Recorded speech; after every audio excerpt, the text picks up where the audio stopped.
So I'm going to talk about the project that I've been a part of this fall term. It's a Delirium MLOps project, and more specifically, it's aimed at developing evaluation and monitoring framework in GEMINI environment. And so Delirium project and so on, it's aims at building models that predict risk of delirium in general internal medicine patients. And it's being worked on by several research teams, and it's being built on top of the GEMINI dataset. So the models have been trained on this dataset, which is Canada's largest clinical data for hospital admissions dataset. So at the moment, it contains data from 7 hospitals. And over time, it aims to grow the data to 20 plus hospitals. It also spans time from 2010 until the present.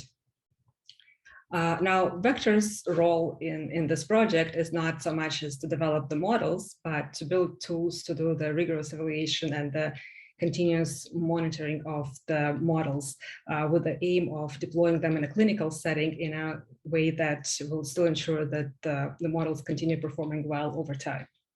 So more specifically, what it entails is that we want to build this evaluation and monitoring framework that will be able to monitor models' performance while it's deployed and while it's being developed as well, and report back and provide the dashboard and the tools to detect any potential dataset drift that might affect the performance of the model, as well as the model's performance itself. So if you think of the pipeline, the sort of the lifetime of a ML model, it's usually trained on some retrospective data, and then while it's deployed, it's being fed the live data, and we want to make sure that we detect any changes in the distribution of this new coming data, because it can potentially degrade the model's performance. And we also want to monitor the system to see if the model performance degrades over time, which often happens when the models are deployed and are trained on historical data. So more specifically in the GEMINI environment, what we're trying to build is kind of guided by this general principle. So we want to use open source components to build this system, and data privacy and security is extremely important, that being health data that we're working with. And that's why one of the main, guidelines is that we cannot have any external dependencies. So everything has to be, all the tools that we are using have to be self-contained. They have to be on the same system as the data. We also want to make sure that we have kind of built this modular and scalable tools, so we can potentially use, some parts of it, and that they can be generalized and used in different settings, not just GEMINI. For the work that I've been doing this term was concentrated on GEMINI environment. And so there were some kind of restriction that kind of guided our choice of the tools we were using for this monitoring framework. Since GEMINI environment does not allow us to open ports, so any tools that have dashboards or this kind of client-server architecture where we would need to open a port, we had to avoid and to work around in a way and kind of provide our own dashboard for the monitoring. So kind of in terms of what been built in the last 3 months on the GEMINI environment is we built this prototype, so this kind of first version of the evaluation framework. One of the main components of it is this analysis part that is built on top of the open source tool, open source API called Evidently AI. And it provides data set report building. So it kind of provides the set of tools that allow you to run and compare the data set drift between the 2 different slices of data to determine have any features or the data set overall have undergone a shift. It also allows to build the model performance report, again, on different slices of data to see if model has degraded over time. Another important component of the tooling is MLFlow. We're using it to do experiment logging. So that's more kind of feeds into the monitoring part. We want to make sure that we log all of the experiments, whether we're logging the results of our analysis that we're running, comparing different slices of data. We're also logging predictions, saving all the artifacts and all of the results and parameters for those tasks. And lastly, we wanted to kind of simulate the potential kind of production clinical setting. We don't have live data coming into the GEMINI database, but we wanted to see and kind of evaluate how this framework might work with the live data. And so for that, we've trained the model on historical data for everything for before 2017. And we picked a simple model to train. So we are training a model that predicts length of stay for patients based on their demographics and diagnostic information.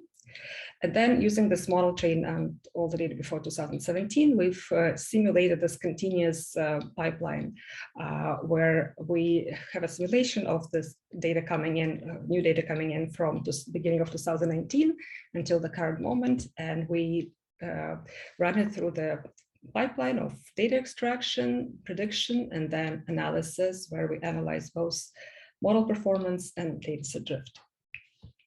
And so with this, we just I just wanted to share some of the notebooks and reports. So first of all, just wanted to show kind of reports we get when we use evidently AI to analyze the dataset drift. So for example, we can specify different slices of data that we want to compare. So in this example, comparing data from 2016 and 2017 to identify whether the features that we extract from the data set have experienced any drift and whether the data set drift had occurred. And so this is the kind of, we've built a wrapper around evidently AI to enable us to specify our features and the different slices for what reports we want, and generate this kind of report that kind of visualizes the distributions of the specific features. We can also compare based on hospitals, so kind of a different slice of data. Instead of slicing it by year, we can compare kind of how the distribution difference between the two different hospitals. So in this particular setting, we can see that there has been a significant shift between which is kind of typical between two different hospitals, which might have different demographics of patients. Another set of reports that we're generating is model performance report. So this is our model performance report for our simple model that predicts length of stay. So performance here is not very high, but this is just for kind of to demonstrate how we can use this to analyze model performance on different slices of data. So this one comparing 2018 as our current model versus our reference is 2017, and can kind of visualizes the model performance metrics and also analyzes the classification quality by features that we used in the model. So lastly, what I'd like to show is that for monitoring components, so we're using MLFlow, and we're logging all of the experiments that we're doing with MLFlow, so we can kind of look back at what analysis have been run and what predictive tasks have been run, and have this historical kind of data. So for here we have the kind of different, what are the data set analysis and tasks that have been executed, and indicates what slices were used, with what parameters, and whether the data set drift have been detected, and number of features that showed drift in distribution.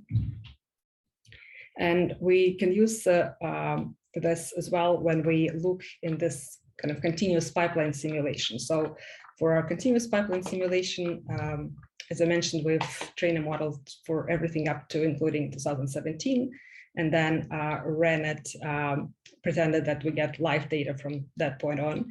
And so we can run the analysis for the data set drift for each month from the moment of our pretend deployment, and sort of kind of plot how many features have shown distribution drift over time.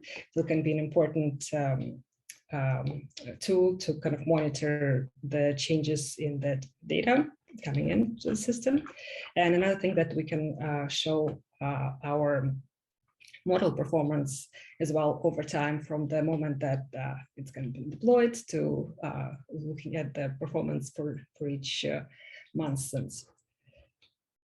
And so kind of in conclusion, so what's been completed in the GEMINI environment is this initial version of the evaluation and monitoring framework for ML models and health data, specifically in the GEMINI environment, and the simulation of production environments continuous data.